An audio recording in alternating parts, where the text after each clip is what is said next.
guys, welcome back to another one. If you are new to the channel, I am Gold Pony. I do new car, trucks, SUV reviews on YouTube, and today we are in the new 2021 Honda Accord, courtesy of Apple Honda in York, PA.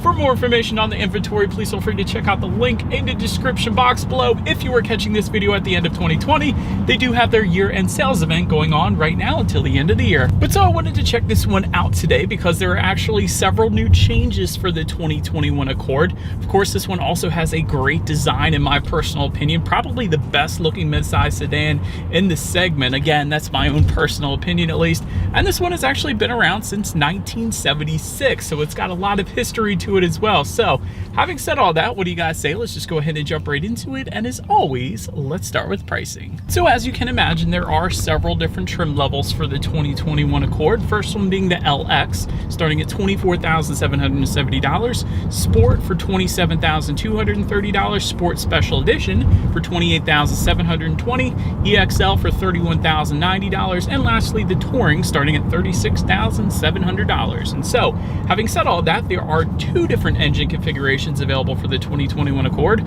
First one belonging to the LX, Sport trims, and EXL. However, I will say that Sport trim is available with the other engine configuration as well, but this one is going to be a 1.5 liter turbocharged inline four-cylinder, putting out 192 horsepower at 5,500 RPM, 192 pound-feet of torque, available at 1,600 RPM. Power sent to the front wheels through a CVT on this one. That's going to be a big difference between the two. 0 to 60, approximately 7.3 seconds, with MPG numbers coming in at 30 in the city, 38 on the highway, taking regular unleaded fuel. But so then there is the other engine configuration, which is going to belong to the Touring trim level, and it is going to be optional on the Sport trim level that we do indeed have here today. So we do have the upgraded engine, so to speak, being a 2 liter turbocharged inline four-cylinder, 252 horsepower at 6,500 RPM, 273 pound-feet of torque, available at 1,500 RPM. Power sent to the front wheels once again, but this time through a 10-speed automatic with paddle shifters. And yes, we will test out those paddle shifters in a little bit here, but 10-speed is going to be the much better transmission option in my opinion, comparing that to the CVT, not only for reliability, but of course driving enjoyment as well. But nonetheless, 0 to 60 time on this engine setup, 6.2 seconds, with MPG numbers coming in at 22 in the city, 32 on the highway, but once again, taking regular unleaded fuel. Gotta love that, save you a little bit of money there at the pump. But one of the biggest changes for 2021 is there is no longer a 6-speed manual option for the 2021 Accord, which is sad to see it go. I know my uncle got a previous Honda Accord in a 6-speed manual, and it was a fun option to drive, and Honda always did very well with their manual transmissions as well, but it's supply and demand, so sad to see it go. But anyways, before we do that acceleration test or paddle shifter test, I did want to mention there are a couple drive modes located just behind the drive buttons there, and they will include Econ and Sport, adjusting things like the shift points, throttle response, steering sensitivity, and climate control settings actually as well. And so what that is going to do, essentially, when you press that Econ button, the climate control settings will be dialed back, helping give you a little bit extra miles per gallon. I used to use that particularly on the highway in my Honda Civic, and it really does help if you could tolerate perhaps less AC in the summer, things like that. So did want to mention that. But so now, having got all of that out of the way, what do you guys say? Let's go ahead and find a straightaway, and let's do a quick little paddle shifter test here to start. I'm going to put it in that sport driving mode as I just did, and I think we got a straightaway coming up here. Let's go ahead and put the paddle shifters to the test, and let's see how quickly they are going to react for us here. All right, and we're in first gear, and you know what? Let's do it from a standstill. 3, 2, 1. Woo! Oh my gosh. Yeah, that's fun. Wow, paddle shifters are actually very, very quick in the Honda Accord. It kind of took me by surprise. A lot of times sedans fall into that category like SUVs do with the paddle shifters. At least they don't always react that quickly, but the Honda Accord really got the paddle shifters right, I will say that. But having said that, that acceleration at the very beginning, there was definitely some torque steer there. Unfortunately, when you put a 2 liter turbocharged engine with that much power to the front wheels, that is not always going to provide optimal grip, as is the case with the Honda Accord, unfortunately. If the Honda Accord, however, were to pair that up with an all-wheel drive system, that would be a completely different story, and I would be quite excited about test driving that one. But that kind of power on a Honda Accord being sent to the front wheels is not always going to work when it comes to grip, I will say that. So having said that, Honda, go ahead and pair that up with the all-wheel drive system if you don't mind, and this car would be an absolute blast. But at the same time, if you kind of ease into that acceleration and then give it a little bit more, you should be just fine. But to go along with that acceleration, as always, braking is equally important. And so when it comes to the braking configurations with the Honda Accord, it is going to actually differ dependent upon the engine configuration that you go with. For example, if you go with that 1.5 liter, you're going to get 11.5 inch ventilated front disc, 11.1 inch solid rear disc.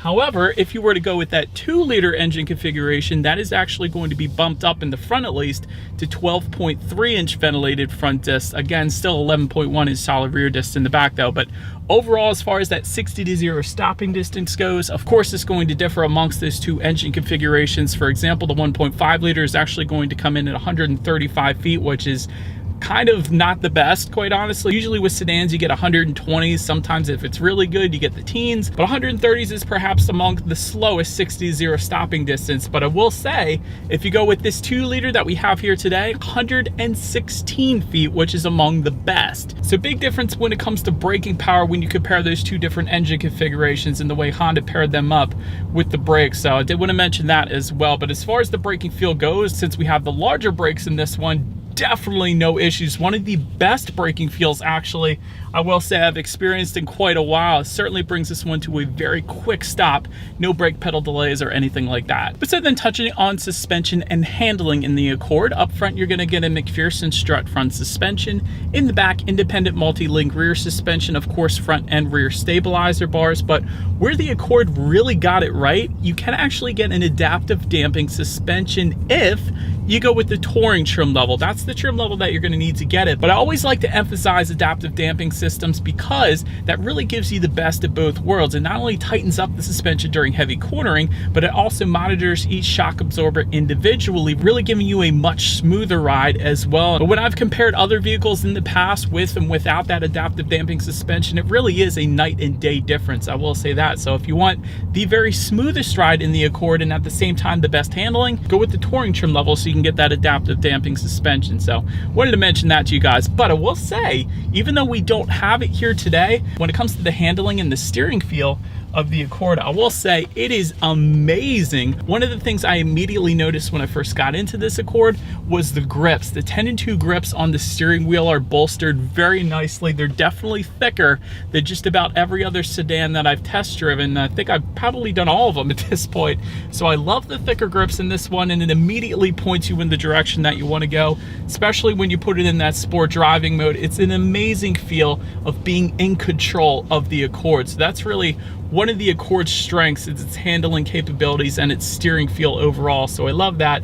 As far as cabin noise goes, it's definitely quite nice. I will say there's not a whole lot of exterior wind noise coming into the cabin, so Honda did a very good job with that as well. Then touching on ride quality, it's actually perfectly fine for me. Again, that adaptive damping suspension is going to give you an even better ride quality, but even without it, it's just fine for me, honestly. I don't have any issues there either.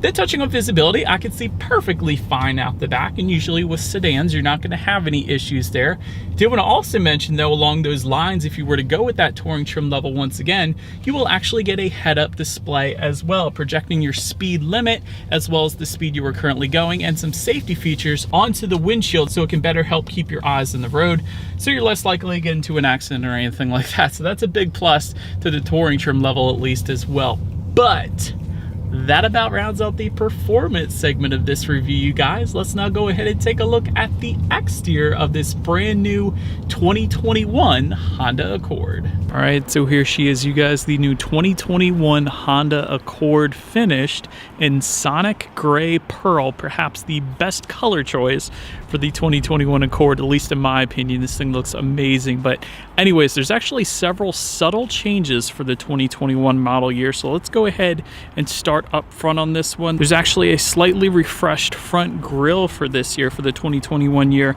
Very nice look to it. Radar sensor is now hidden a little bit better for the 2021 model year. It's hidden down below there. You guys can see that. And active grille shutters are actually going to come standard on the EXL and the Touring trim levels, meaning they will open and close dependent upon the engine cooling that is needed at any given time. But again, this is just for those 2 trim levels though, so it's usually a feature found on luxury automakers, like for example BMW comes to mind right now. But anyways, let's go ahead and take a look at the sides here. When it comes to the headlights, LED headlights actually do come standard on every single trim level across the board. They do also come with the automatic feature, meaning when it starts to get dark out at night, they will turn on automatically for you there. LED daytime running lights also coming standard, and there's actually redesigned LED fog lights down below for the 2021 model year if you were to go with the sport trim level and up. That's how you're going to get those fog lights. But still, one of the subtle changes for the 2021 model year, and just to the outsides of those fog lights, you guys could probably see that you have some air curtains there as well, directing air around the wheel and tire combination, so a little better aerodynamics there as well. But now let's go ahead and make our way to the side of the 2021 Accord. And so now, since we are around to the side here, chrome upper trim surrounding the windows, you guys can see that there. Body colored door handles will come standard for all trim levels, and you will get a little bit of chrome trim on those door handles if you were to go with the Touring trim level at least. And taking a look at those side mirrors, they are body colored power adjustable side mirrors that do come standard. However, they will be finished in gloss black if you were to go with one of the sport trim levels, and that of course is what you guys are looking at right now. They will be heated on the 2-liter sport that we have today, and also the sport special edition trim level and up if you wanted those heated mirrors at least. LED integrated turn signals within the side mirrors will come with the EXL trim level and up then. Then take a look down at the wheel setup. 17-inch alloys coming with the LX and EXL trim levels. Then they will be bumped up to 19 machine finished alloys with the sport trims that we have today, and also the Touring trim level as well. And I love the look to the side skirts on the Accord as well, and it definitely ties in very well towards the back. And I know it's a small thing, but not all sedans give you that nice look to the side skirts. A lot of times they will be with a matte black finish on the bottom, so I do like that they're body colored, and there's a nice design to them as well. But anyways, let's go ahead and make our way now to the back of the new Accord. And so since we have the sport trim level here today, there are going to be some subtle differences comparatively speaking to the other trim levels. For example, you will find a gloss black shark fin antenna up top as opposed to body colored. Also, you will find a gloss black rear spoiler back there as well to tie in together with the gloss black side mirrors, of course. But anyways, if you were to not go with one of the sport trim levels, however, there will be no lip rear spoiler back there, so I did want to mention that as well. But just below that, LED taillights actually come standard across the board, and of course they do come with that C-shaped design that the Accord is now known for. And if you were to go with the 2-liter or the sport trim level, you guys see you will get a little bit of chrome badging back there as well. And just below it all, dual exhaust outlets with chrome tips for the sport trim levels and the Touring. Otherwise, that exhaust will be hidden down below. But anyways, having said that, I do believe you guys know what we have to do next. As always, here is that exhaust clip.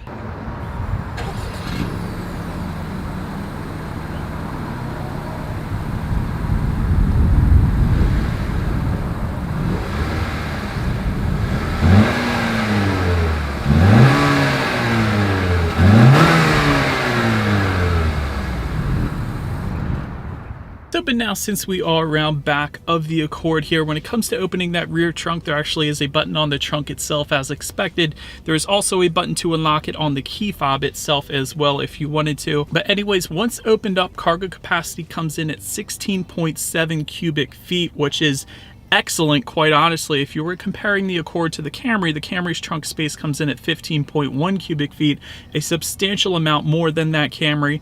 If you were comparing it to the Hyundai Sonata, that comes in at 16 cubic feet even, so the Honda Accord takes it when it comes to cargo space at least. If that was not enough space, of course, there is a 60-40 split, meaning the rear seats do fold down for a good bit of extra space on top of that. Then make our way to the rear legroom. That comes in at 40.4 inches. Again, excellent amount of space for the rear legroom. For example, I'm an even 6 feet tall. This is how much space I had back there, so plenty of space for me. Again, for comparison's sake, Toyota Camry comes in at 38 inches even. Hyundai Sonata 34.8 inches. So again, 40 inches, anything over 40 inches really is luxury like legroom, so plenty of space for me back there.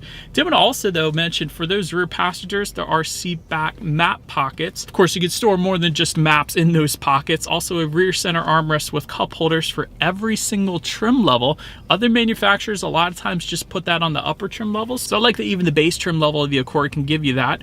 Rear charging ports also can be found back there as well. You guys can see that. And if you were to go with the Touring trim level only, you can actually also get heated rear seats. That's another feature that usually you find on luxury vehicles, but not all the time on non-luxury brands. So I love seeing that on the Accord, or at least available for the Accord, I will say that. But making our way now to the front seats, manually adjustable cloth seating for the LX. Sport trim level is going to give you 12-way power driver seat with 4-way power lumbar. Heated front seats are going to be found on the Sport Special Edition trim level and up, and also all 2-liter engine options. That is why we have those heated seats here today. Power adjustable passenger seat found on the Sport Special Edition trim level and up. Leather seating for the Sport Special Edition trim level and up once again. And the Touring trim level is going to add memory settings for 2 drivers and ventilated front seats as well. And as far as the seat comfort goes, it's perfectly fine. Definitely no issues there for me. Not Lexus F Sport comfortable, but certainly comfortable enough to take it on a trip to Ocean City or something like that. But anyways, then taking a look at the steering wheel, it is tilt and telescoping. It is leather wrapped for the Sport trim level and up. And once again, the 10-2 grips on the steering wheel are perhaps the best among all of its competitors in its class. They are so thick, and it gives you a much better feeling again of being in control of the vehicle. So I love that. Then making our way to the startup, let me first start by showing you guys the key here. You do have your Honda logo on the one side, and when you flip it over, lock, unlock the button to pop the rear hatch, and that little circular button there on the left, that is going to be a remote start. That is available as well, and there is a push button start for all trim levels across the board. So that's actually how I'm going to start this one up. Simply just put your foot on the brake and press that bright red engine start button located just by the driver's right knee there. And so but then once started up, those gauges will do a full sweep. There is a digital portion to the gauges found on your left, and then there is the speedometer, which is on your right. That is not part of the digital screen, but it is analog. But still, the digital portion can be controlled by using the steering wheel mounted controls found on the left side of the steering wheel, giving you a bunch of different information, like your tachometer, of course, how many miles you have left until you hit empty. You can also have trip A, trip B, your radio settings, Bluetooth information, safety settings, when you need your next oil change. The list really goes on. So quite a bit you can control on the digital portion of those gauges there. So that's definitely nice. But then making our way to overall interior quality, you will find a power moonroof if you were to go with the EXL trim level and up, or one of the 2-liter trim levels like we have today. So therefore, you are looking at that power moonroof right now. Dual zone climate control coming standard across the board. Overhead sunglass holder on the roof as well. That comes standard across the board too.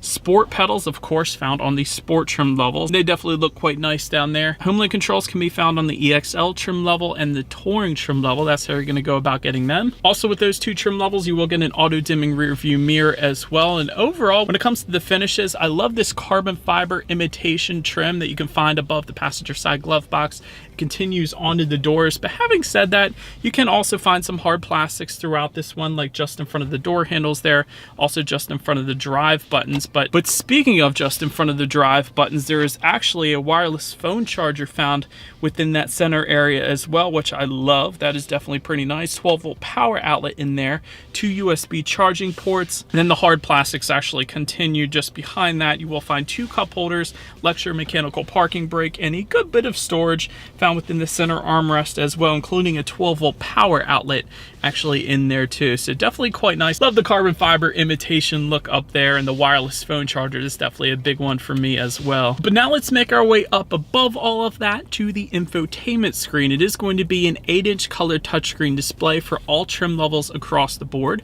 Bluetooth and audio streaming coming standard, Android Auto and Apple CarPlay coming standard across the board as well. That is definitely nice. That means you can hook a smartphone up to the Accord and then therefore display free navigation up on that screen, providing you have the data available to do so. But that means you don't have to go with the factory navigation system, which by the way comes standard on the Touring trim level only. So that's how you're going to get that if you wanted it. But you can of course also check out a ton of other information up there. Like you could choose to display simply a digital clock with a galaxy in the background, which I always thought was pretty cool with Honda. They always do that a little bit differently on their vehicles. I kind of like it. But anyways, radio settings up there of course as well. And by the way, when it comes to the sound systems on the Accord, they will differ substantially amongst the trim levels, of course. LX trim is going to give you 4 speakers and 160 watts. Sport trims are going to give you 8 speakers and 180 watts. Then if you go with the EXL or Touring, they are going to give you a 10 speaker sound system with 450 watts and a subwoofer. So since we have one of the sport trim levels today, we do have 8 speakers and 180 watts. So what do you guys say? Let's go ahead and turn on the radio, see what we got playing today, and let's test out the clarity of this one.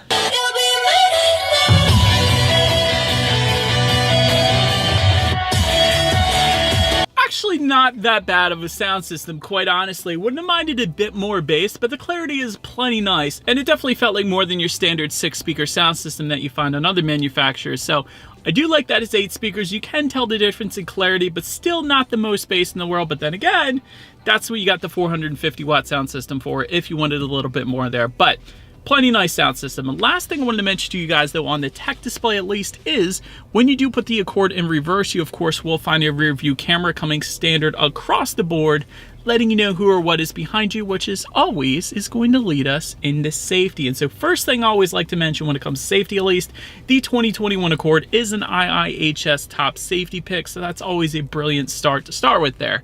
Front side curtain airbags do come standard. Driver and passenger knee airbags though as well. It doesn't always come standard on every vehicle out there. In the back, you're going to have latch, aka lower anchors and tethers for children for the rear car seats. Rear child door locks as well. Tire pressure monitoring system. That's all pretty standard and boring at this point. But the fun comes in with Honda Sensing. Honda Sensing does come standard on every single trim of the Honda Accord as well, because that is going to include a collision mitigation braking system, road departure mitigation system, adaptive cruise control, that's a fun one, lane keep assist, forward collision warning, lane departure warning, traffic sign recognition, meaning the Accord is going to tell you the speed limit of any given road that you're on, so you're less likely to get a speeding ticket. It's always a good thing. And then automatic high beams as well, and that's going to conclude the list that comes standard across the board. However, if you were to go with the EXL Touring or one of the 2-liter trims, you will also get a blind spot monitoring system with rear cross traffic alert, meaning the little car icons in your side mirrors letting you know if somebody is in your blind spot so you don't go turning into anybody on the highway basically. So that's a plus as well. But overall, when it comes to my final thoughts here of the 2021 Accord, first and foremost, Sonic Gray is a brilliant color. It looks absolutely amazing on the Accord, so I wanted to say that. Also kind of sad to see the 6-speed go. I can understand it from Honda's perspective with supply and demand. If you don't have enough people buying it, what's the sense of producing it? You're just going to end up losing money. So I kind of get it there. Although I will say any Honda manual transmission is absolutely amazing, but I do like the subtle exterior changes. Not a whole lot of a difference, but I do like the differences that it made there. Again, overall exterior styling is great. Wonderful handling, wonderful braking. One of my constructive criticisms though, since we have the more powerful engine, sending all of that power to the front wheels is not going to give you optimal grip, and you're really not going to take full advantage of that power without it being sent to 4 wheels or perhaps some super sticky tires in the summer. But anyways, wouldn't have minded an available all-wheel drive system like the Camry offers, like the Kia K5 now offers. So other sedans are doing that. I think it's about time Honda put an available all-wheel drive system on their Accord, in my personal opinion. Also, full digital gauge cluster I think would look absolutely amazing on the Accord as well. Although it is half a digital gauge cluster, full digital gauges are always better because they're a little more customizable and it looks a little better in my opinion. But also a suede leather combination for the sport trim levels would be pretty cool rather than the cloth leather combination that we have here. And some multicolor ambient lighting as well. But overall, I always have to have pluses and minuses, so don't think I'm knocking the Accord, because I'm really not. This is definitely a wonderful car, and it's for that reason that I am super particular about it, seeing as I've owned 4 or 5 Hondas in the past. But anyways, that is about it for this one, you guys. Thank you so much for watching. Please let me know what you think of the Accord in the comments section below. Feel free to follow me on social media if you want to see what's coming next on the channel. Be sure to hit the subscribe and the bell notification button if you're into new car reviews. That is what we do here on this channel after all. Do appreciate you guys watching more than you know, and I will see you guys all in the next video. That was lame. Stay gold.